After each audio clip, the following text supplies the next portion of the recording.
Get up, Ethan! Stop milking it! My brother's hand slammed into the back of my wheelchair. The world snapped sideways. My palms hit hot concrete, then my shoulder, then my head. Pain shot down my right leg, the bad one held together by screws. For a heartbeat, nobody moved. Then chairs scraped. Someone laughed. Behind me, the chant started, "Stand up, come on, man, prove it." Country music kept playing like this was just another backyard joke. My mother stood by the grill frozen. "My name is Ethan Cole. I'm 31, a disabled Navy vet." That was the moment my family decided I was a fraud. What they didn't know was I hadn't come to this reunion alone. Before I go any further, tell me where you're watching from, and hit like and subscribe if you've ever been betrayed by your own family. Trust me, this story goes places you won't believe, especially when the truth finally walks into that backyard. Shall I continue with part 3, Flashback Background? My name is Ethan Cole. I'm 31 years old, and before my spine turned into a collection of metal rods and frayed nerves, I used to be the guy everyone called when something in the house broke, the one who climbed ladders, tightened bolts, carried furniture, fixed wiring. Funny how fast a reputation disappears once your body stops cooperating. I grew up in a small 2-bedroom house on the east side of town, the kind with creaky floorboards and a furnace that coughed all winter. Logan and I shared a room until he was 15. He got the top bunk mostly because he claimed it first, partly because I didn't care enough to fight him. At night, I used to listen to the springs creak as he shifted above me, muttering in his sleep about baseball games and video game bosses. Back then, he was the one dragging me out of the house to ride bikes, teaching me how to stand my ground. He wasn't always the man who pushed me out of a wheelchair.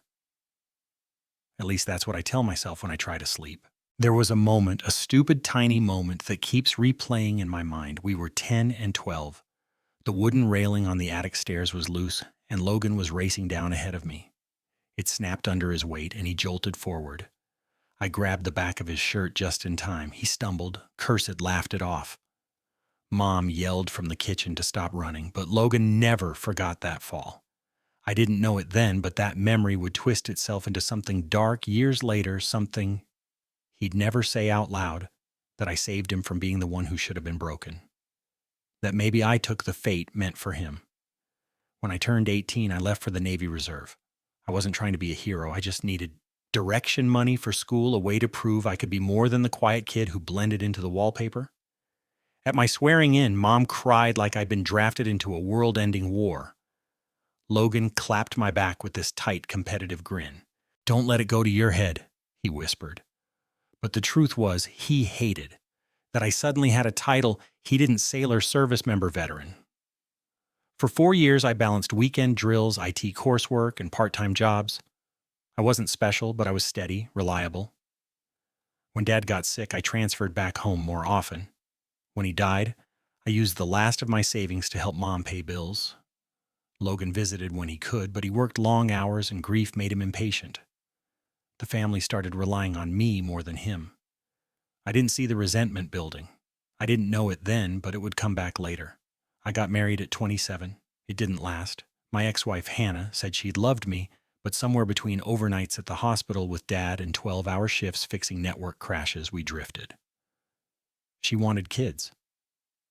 I wanted to keep the lights on. A year after the divorce, my apartment lease ended, and I moved back home. I told myself it was temporary. I didn't know that life had a much crueler timeline waiting. The night of the accident is a blur of sounds and light. Mom's attic bulb flickered.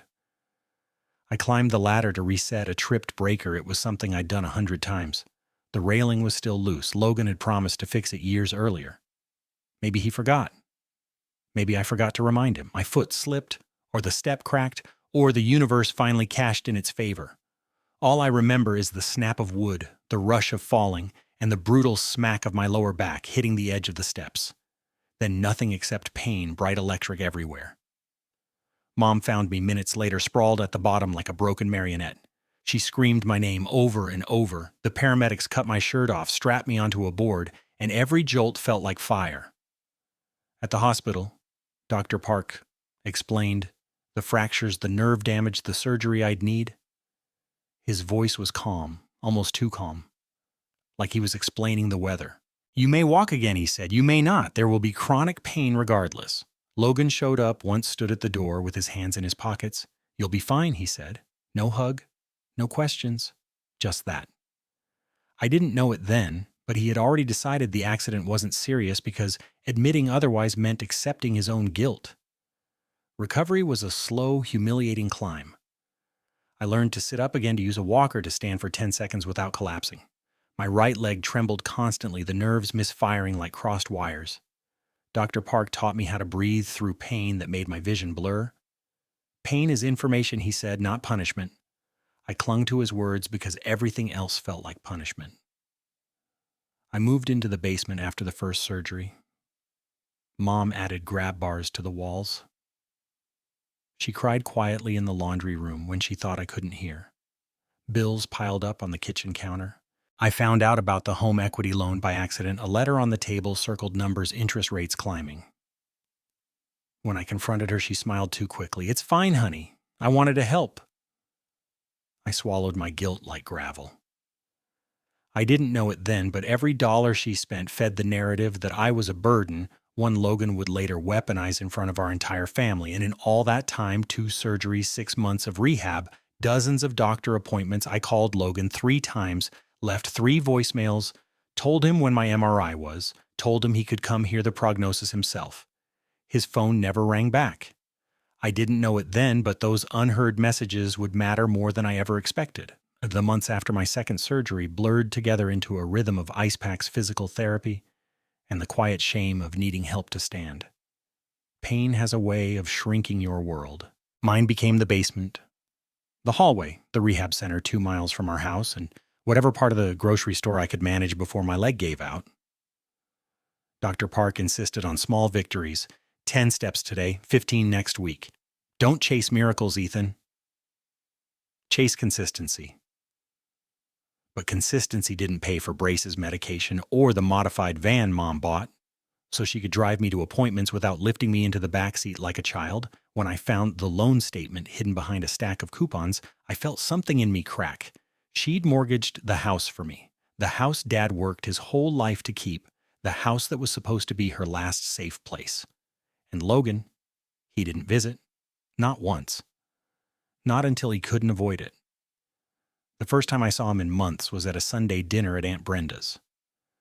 Mom forced herself to smile the whole drive there like she wanted to pretend everything was normal.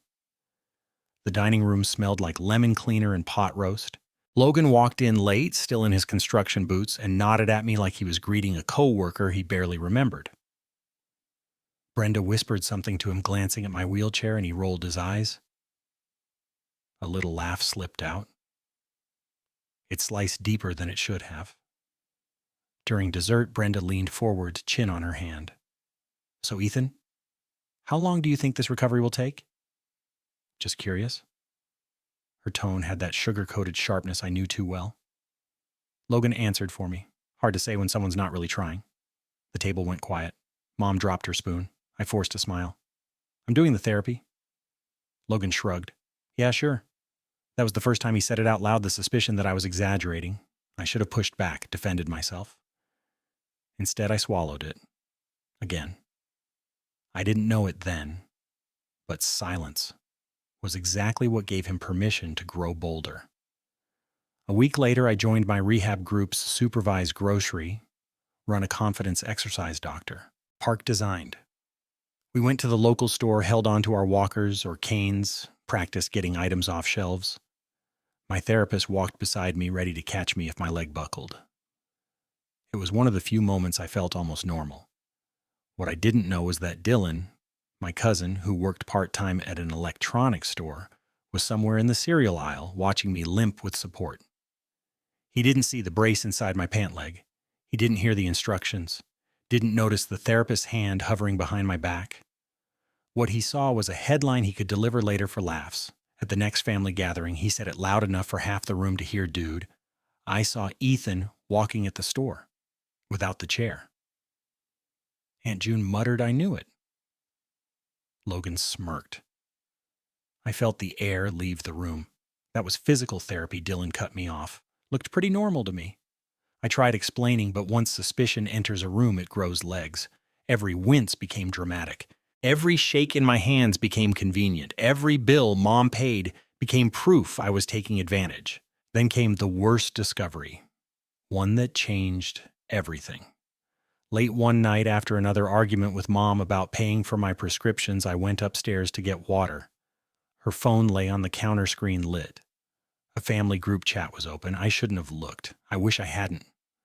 Brenda had sent a meme of a man in a wheelchair standing to change a light bulb with the caption, "My back when Mom says dinner's ready." Under it, Logan wrote, "Accurate." Dylan added laughing emojis. Bren typed, "Maybe Ethan will walk again if we hide his DoorDash privileges." Mom hadn't said anything. She'd seen it, though. Her read receipt sat there like a bruise. I went back downstairs and sat in the dark for an hour. My chest burned not with anger, but something colder. Betrayal is quiet at first. It feels like someone unplugged something in your heart, and now you're running on reserve power. The day before the reunion, I asked Mom if I could invite a friend from therapy. She said yes, happy I was socializing again. She didn't know I meant Dr. Park. She didn't know I needed a witness. I didn't know how bad things would get, only that something was coming. Logan's online comments had become bolder. Brenda had sent out invitations with the theme Red, White, and Truth. I wasn't stupid. I saw the setup, a stage disguised as a holiday cookout. I told myself I'd be ready. I didn't know it then, but nothing could have prepared me for what waited in that backyard. The morning of the reunion felt wrong the moment I woke up. My body always told the weather before the forecast did, and that day my right leg pulsed with a deep electric ache, the kind that crawled upward like a warning. Mom was already upstairs cooking when I wheeled myself into the kitchen. The smell of grilled corn sweet marinade and lemon dish soap mixed into something that made my stomach turn. "You don't have to go if you don't want to," Mom said, stirring a pot of chili. Her voice had that brittle cheerfulness I'd come to recognize, a tone used to patch over cracks too big to hide. I forced a smile. "I'll be fine. It's just a barbecue." She didn't look at me. "It's family." Exactly. By noon, the heat was suffocating, the kind that sticks to your skin and makes every movement feel heavier. Logan hadn't texted, which wasn't unusual. He hadn't texted me anything real in years. The last substantial message he sent had been, "Don't forget to lock up a year before my accident." Since then, it had only been passive-aggressive comments in the group chat and dry thumbs-up reactions. Mom drove us to Aunt Brenda's house, the white two-story with patriotic bunting draped like a parade float. Kids ran across the lawn with sparklers. The grill smoked in the backyard. Music thumped through the open windows. A picture-perfect American holiday if you didn't know the rot underneath. I rolled down the driveway, ramp gripping the wheels to keep myself steady. Logan was already there, beer in hand, laughing with Dylan near the cornhole boards. The second he saw me, he stopped laughing. Not out of concern, more like a performer pausing before a punchline. "Well, well," he said, loud enough for the group to hear. "Look who decided to show up." I kept my tone neutral. "Hey, Logan." Dylan grinned. "Need help getting to the, VIP section?" He pointed at the patio, like it was a throne. I ignored him. You learn to ignore a lot when your body becomes a target. Inside, Brenda greeted us with a too tight smile. "Ethan, sweetie, you look good." Her eyes flicked down to the wheelchair like I'd brought an uninvited guest. Mom squeezed my shoulder, but not tightly enough to mean anything. "Where should we set up?" "Oh, anywhere. Maybe by the shed there's shade." Translation somewhere out of the way. I rolled myself toward the back corner. Dr. Park wasn't there yet. He'd said he'd arrive quietly as an observer. His exact words, observer. I clung to that. The first escalation happened during lunch. I barely had my plate balanced on my lap when Aunt June shuffled over her paper plate sagging with potato salad. She eyed my wheelchair like it offended her. "You still in that thing?" she asked. I kept my voice calm. "Yes, ma'am."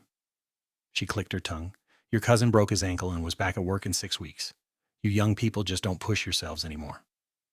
I swallowed the bitterness. "My injury's a little different," I'm sure she said in the tone people use when they're already convinced you're lying. Logan passed behind her, chuckling. "Different, huh? Conveniently different." Before I could respond, he took the serving spoon from Mom. "Ma, don't give him too much. He's not burning any calories these days." The table went quiet, then someone laughed. Not because it was funny, because cruelty is contagious when nobody challenges it. Mini escalation after mini escalation. During the group photo, Brenda insisted I sit in the front. So we can see your face, she said. But the way she positioned everyone made it look like I was the mascot of some charity event. During yard games, Dylan announced loudly we invited Ethan to play, but he said he didn't want to embarrass us. Everyone chuckled. Someone said he's good at sitting, though. Mom stepped forward once as if to defend me, but Brenda tugged her arm. Don't start, Karen. This is supposed to be fun. By late afternoon, the heat pressed down like a hand. Sweat beaded down my back. My leg throbbed harder, each pulse a reminder of how fragile I'd become. I tried to distract myself with the kids' fireworks, the sizzle of sparklers, the crack of bottle rockets. That's when I noticed the sideways glances, the whispers. The phones held a little too high. Logan walked over around 4 p.m., beer number 4 dangling from his fingers. He stared at my brace, then at my wheelchair, then at me. You know, he said, voice low but sharp. You could at least pretend to try. I do try. Do you? He leaned closer. His breath smelled like hops and resentment. Because some people here think you're milking this. Some people, I asked. He smirked. Most. He straightened his shirt, looked around as if gathering an audience. Dylan told everyone you were walking just fine last week. I clenched my jaw. That was therapy. He shrugged. Whatever helps you sleep at night. Another escalation hit 20 minutes later when Brenda called out, Karen, honey, your boy needs to explain something. Everyone turned. Mom froze beside the cooler, the ice scoop slipping from her hand. Brenda cleared her throat dramatically. Dylan's little story has us all confused. Logan stepped forward like a man volunteering for a firing squad he thought he'd survive. Why don't you show everyone how well you can walk, Ethan? I felt 50 eyes land on me, heavy, hot, accusatory. I can't, I said. Logan spread his arms theatrically. And there it is, can't or won't, someone snickered. Someone else muttered, knew it. My chest tightened. The world narrowed. My pulse hammered in my ears. Mom took one step toward me, but only one. Brenda grabbed her wrist. Let him answer. That single gesture hit harder than anything Logan said. And then came the question that pushed everything over the edge. Logan asked, if you're really that bad, then why is Mom broke? The backyard fell into a stunned hush. I opened my mouth, but no words came out. Mom whispered, Logan, stop. She took out a second mortgage, he snapped. Because of him. Heads turned. People gasped. Dylan whispered, damn. Karen's face drained of color. Logan jabbed a finger at me. You're bleeding her dry, and you don't even try to get better. The heat, the shame, the stares, all of it crushed down at once. I didn't know it then, but that moment was only the prelude. Everything that happened next, that was the true collapse. The moment Logan announced the second mortgage, something shifted in the backyard. The festive crackle of sparklers died out. Conversations thinned into murmurs. Even the music seemed to lower itself like the speaker understood it was intruding on something ugly. I felt Mom's eyes on me, wide, watery, pleading, but she still didn't step in front of me. Not once. That absence carved deeper than any insult. Logan folded his arms. Go on, Ethan. Tell them you didn't know. Tell them you didn't let her do it. I swallowed the sharp metallic taste rising in my throat. I didn't ask her to. But you didn't stop her either, he said. Classic. Brenda chimed in, voice syrupy but cruel. It just feels like effort would go a long way. Families sacrifice for each other. Except some of us sacrifice more. Then Dylan added, Bro, I've seen you walk. Just saying. Just saying. 2 words that could burn down an entire life. Before I could answer, kids ran by with glow sticks, laughter slicing through the tension. It made the silence around us feel even heavier, like a bubble collecting pressure. Brenda clapped her hands suddenly. All right, let's settle this. She pointed to the pavement like she was signaling a referee. Ethan, why don't you show us what you can do? Just a few steps. It wasn't a question. It was a demand dressed as concern. My leg throbbed. My spine felt like it was made of electricity and shards of glass. Sweat crawled down my back despite the shade. I shook my head. I can't. You mean you won't? Logan barked. There's a difference. People began forming a circle, subtle at first, then overt. Chairs scraped, phones angled. Brenda waved at the older relatives. Let's give him space, like I was a circus act. Aunt June muttered, if he can't walk, he can't walk. But I've seen men older than him move faster after hip surgery. Dylan laughed. Yeah, because they're not milking it. Then came the first chant, a low hum at first. Stand up, I froze. Someone else echoed louder, stand up. My pulse spiked. My vision blurred at the edges. Logan leaned in close, his voice a serrated whisper. Come on, prove it! Then the chant grew. Stand up, stand up, stand up! The sound ricocheted off the patio, vibrating through my ribs. 40 voices, maybe more. Even some of the teens joined phones, raised eyes glittering with the thrill of drama that wasn't theirs. Mom covered her mouth, but she didn't shout for them to stop. She didn't step between me and the mob. She just stood there trapped between two suns and terrified of choosing wrong. It was Dylan who delivered the next blow. Maybe if we threaten to take away the disability checks, he'll sprint. A wave of laughter broke out, sharp, cold, inhuman. I tried to breathe, but the air felt thick. My right hand shook against the wheel rim. The pain in my leg pulsed harder, each beat a warning. Logan crouched in front of me. You've lived rent-free for almost 2 years. Mom cooks for you, pays for your therapy, your braces, your meds, and you give nothing back. I'm trying. Trying? He laughed, bitter and breathless. You don't even take your rehab seriously. You skip days. I skip because I'm in pain, I said quietly. He rolled his eyes. Everyone's in pain, Ethan. Grow up. Then he grabbed my wallet straight out of my jacket pocket, slid my disability card out between two fingers. $800 a month, he announced, plus all the stuff Mom covers. Must be nice. My stomach dropped. Brenda gasped theatrically like she'd been given a scandal to chew on. He tossed the wallet at my chest. It bounced off and fell into my lap. That ends today. Something in me cracked open. A raw mix of humiliation and fury surged through my veins.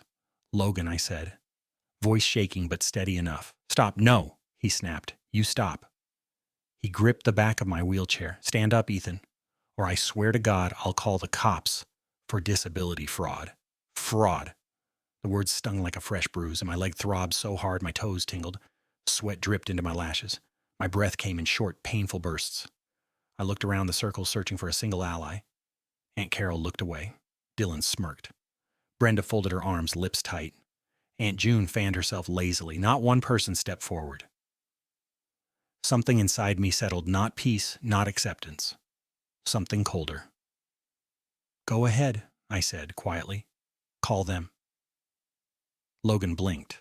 What, call the police? The crowd shifted. A few lowered their phones. A few leaned closer. If you really believe I'm lying, I said, call them. I could use an official report. Logan opened his mouth, but nothing came out. For a second, just one, he hesitated. Doubt flickered in his eyes, then the moment passed. Without warning, he shoved the wheelchair forward hard. My body lurched. My hands slipped off the rims. The wheels caught uneven ground. The chair tipped. The world flipped sideways.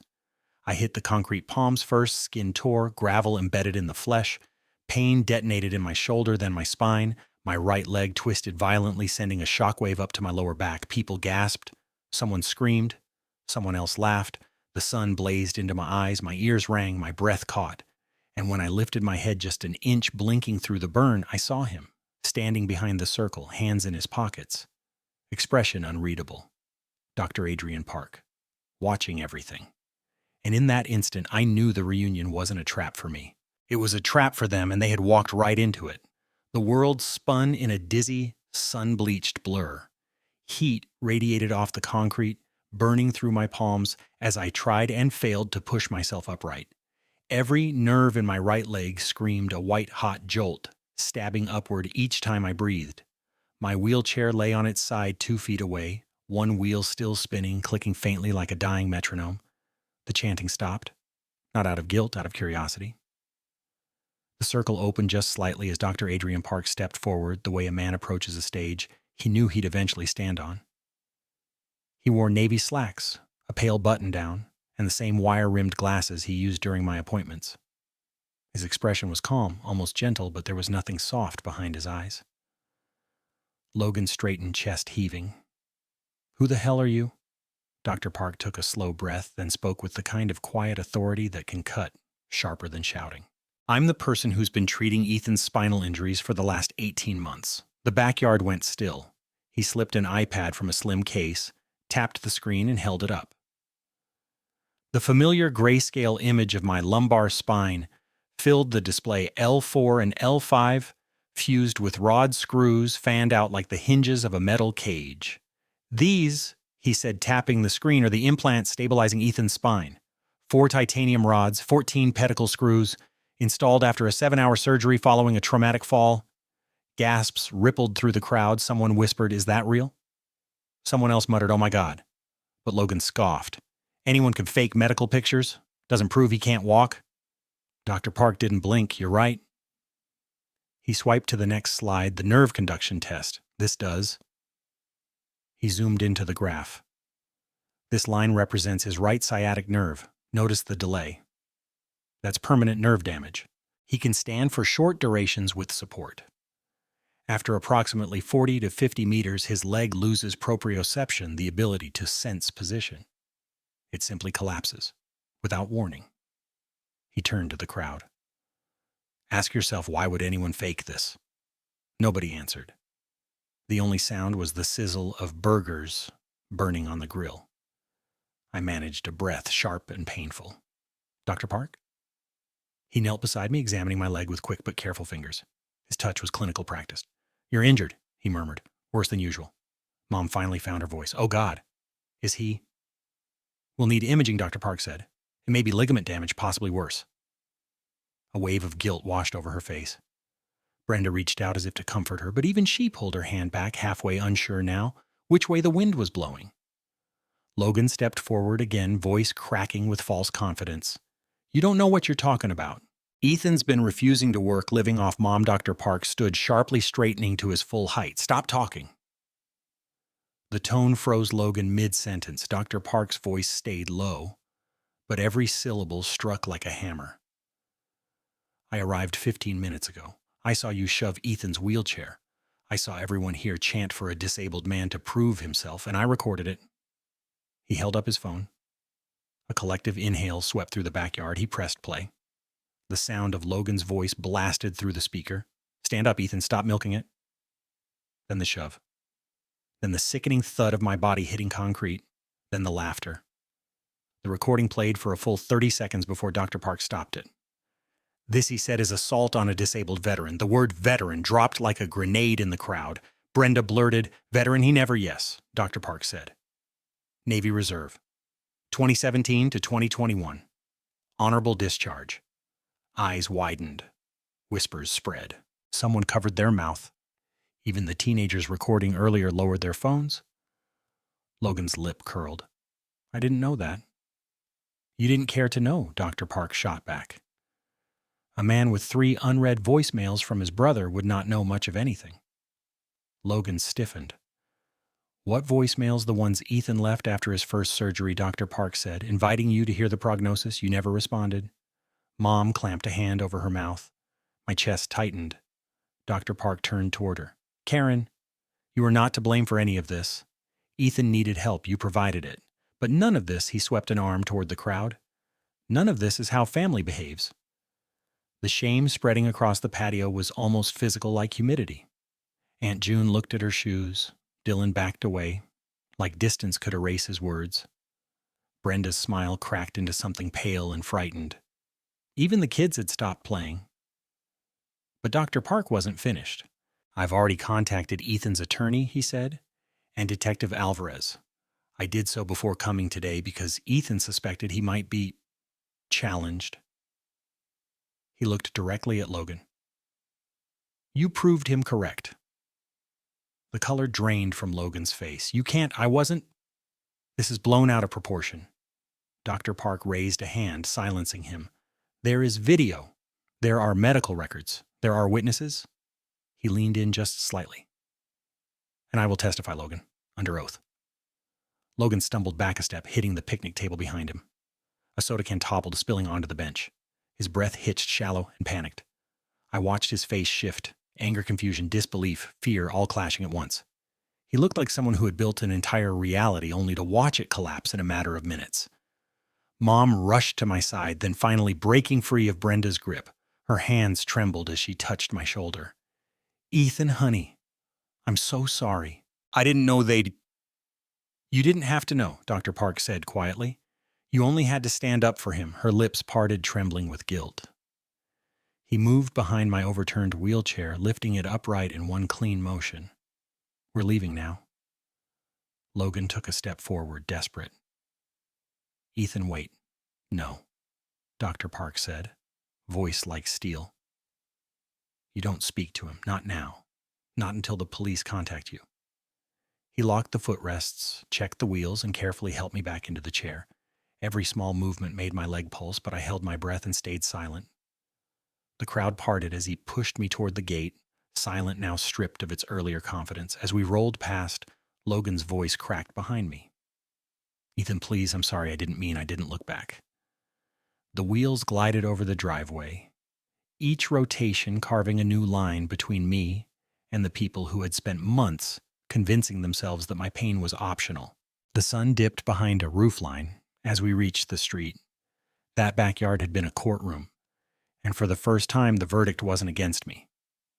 The ride to the ER was quiet except for the hum of the van's engine and the uneven rattling of my damaged wheelchair in the back.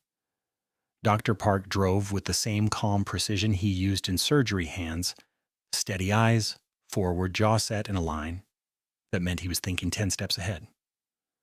I stared out the window, watching familiar houses blur past each one, lit with their 4th of July decorations, each one oblivious to how my entire life had just shifted. At the hospital, fluorescent lights washed everything in cold white. The triage nurse took one look at my leg and rushed us through. X-rays clicked. An MRI hummed. Painkillers dulled everything into a soft ache. When Dr. Park returned with the results, his expression confirmed what my body already knew. "Torn ligament," he said. "We'll schedule surgery this week." I nodded. It didn't surprise me anymore when bad news arrived. Pain had become background noise, like the hum of a faulty air conditioner you eventually forget is even there. But Dr. Park wasn't finished. He pulled out a folder, one I hadn't seen him bring in. "These are copies of today's documentation," he said. "Medical reports, photographs of your injuries, timestamps." "I've already sent digital copies to your attorney." "My attorney," I echoed. "Yes," he said simply. "Rachel Kim. She specializes in disability rights. She's expecting your call." The words settled over me like a weighted blanket, not comforting but grounding. For the first time in 2 years, I wasn't depending on hope or explanations or the goodwill of people who clearly didn't have any for me. I had evidence. I had a witness. I had the truth. And they had handed it to me with their own mouths, their own hands, their own cameras. Sitting there in the hospital room, listening to distant footsteps echo down the hallway, I realized something important. Everything they'd done, every chant, every shove, every accusation, had dug their own graves deeper, not mine. Dr. Park placed his phone beside me. The recording screen was still open, paused on the frame where Logan stood over me, pointing, accusing the crowd chanting behind him like a pack of wolves. "They thought this would break you," he said. "Instead, they gave you all the proof you'll ever need."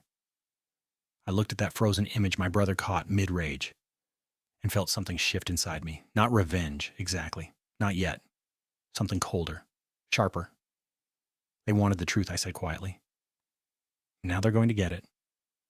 If you've ever been made to feel like the outsider in your own family, then you already understand the kind of silence I carried home that night. But silence isn't the ending of this story. It's just the pause before everything changes. What happened in that backyard was only the beginning, and the truth has a way of spreading farther than any lie ever could. So if you've ever fought to be believed, or had to stand up for yourself when no one else would hit subscribe, this story isn't over, not for me, and not for them.